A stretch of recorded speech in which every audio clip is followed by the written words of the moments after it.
Hoje nós vamos falar de escravidão no Brasil, escravidão em geral.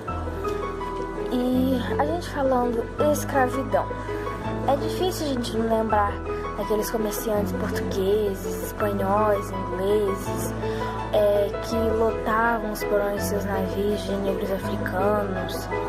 E sobre esse tema, também é difícil nós não pensarmos sobre os capitães do mato que perseguiam os negros que haviam fugido no Brasil, sobre os pombais, sobre a guerra de secessão dos Estados Unidos, sobre a dedicação e as ideias defendidas pelos abolicionistas e muitos outros fatos ligados à escravidão. Mas apesar de todas essas citações, a escravidão é bem mais antiga do que o tráfico do povo africano. Ela vem desde o início da história. A gente pode ter como exemplo os hebreus que foram vendidos como escravos desde o começo da história. Então, ela vem desde o comecinho mesmo, desde antes de Cristo, muito antes de Cristo. Muitas civilizações, elas usaram o trabalho escravo e dependeram muito do trabalho escravo para poder utilizar os trabalhos mais pesados. E a gente tem na Grécia, na Roma, naquela antiguidade clássica, que havia um grande número de escravos, e por isso muitos escravos eram bem tratados e tiveram a chance de comprar sua liberdade. Agora a gente vai falar sobre a escravidão no Brasil. No Brasil, a escravidão ela teve início com a produção de açúcar, na primeira metade do século XVI.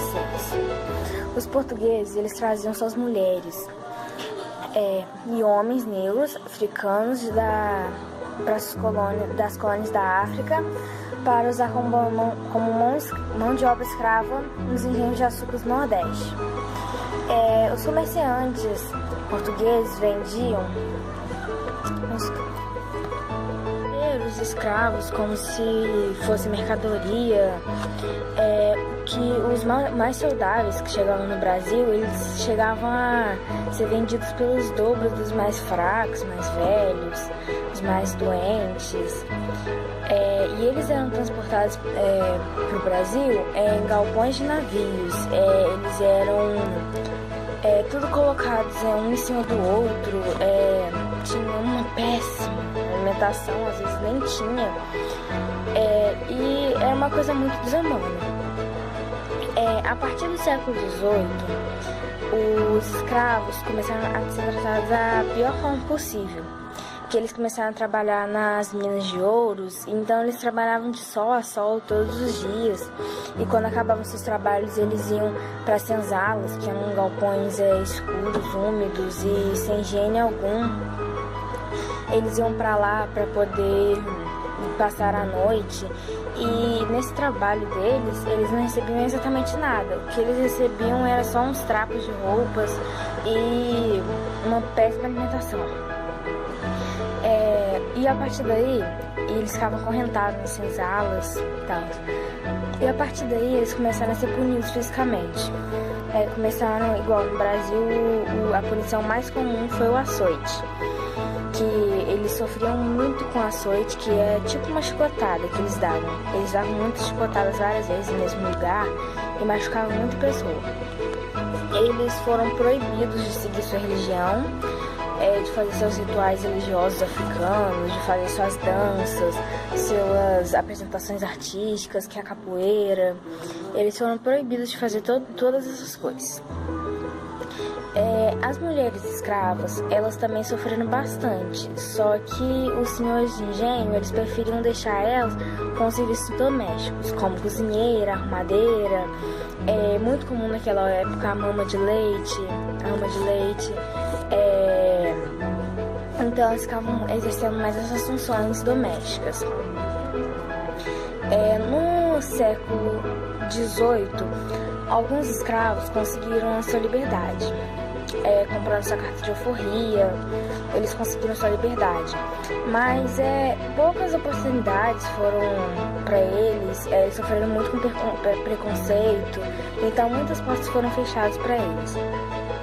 Então, a partir daí, teve várias revoltas em que os grupos de escravos fugiam, formando na floresta os famosos colombos, que eram um grupo bem organizado, onde eles podiam viver livres.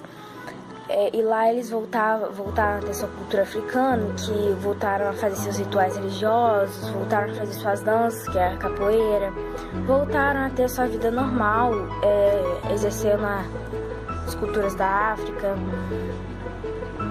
E o grupo mais famoso do grupo era o Quilombo dos Palmares, que era comandado pelo Zumbi. Eu vou mostrar uma foto depois para vocês do Zumbi direitinho, aí vocês vão dar uma olhada. E com isso, a escravidão começou a ser contestada pela Inglaterra, que eles fizeram a lei na metade do século XIX, a lei de Bill-Avery, de 1845, que eles tinham o direito de abordarem e aprisionarem os navios que traficavam negro no país. Porque eles aprovaram essa lei, não era porque eles eram bonzinhos, não, é porque eles tinham interesse em ampliar o seu mercado no Brasil e no mundo inteiro. E com isso, o Brasil também aprovou a lei de Eusébio de Queiroz, que proibia o tráfico negreiro também. Em 28 de setembro de 1871, o Brasil lançou a lei do ventre livre, em que todo escravo nascido a partir daquela data era livre. Em 1885 foi promulgada a lei do sexagenário, em que todo escravo, quando completasse 60 anos, seria liberto. No final do século XIX foi proibida a escravidão no mundo inteiro. Já no Brasil, só teve no dia 13 de maio de 1888 que foi a abolição no Brasil da escravatura, que foi chamada de Lei Áurea, assinada pela Princesa Isabel, após a abolição da escravidão. Se a lei deu liberdade jurídica aos escravos, a realidade foi muito cruel com eles. Condições econômicas e assistência do Estado, muitos negros passaram por dificuldades após a liberdade. Não conseguiam emprego, sofriam preconceito e discriminação racial.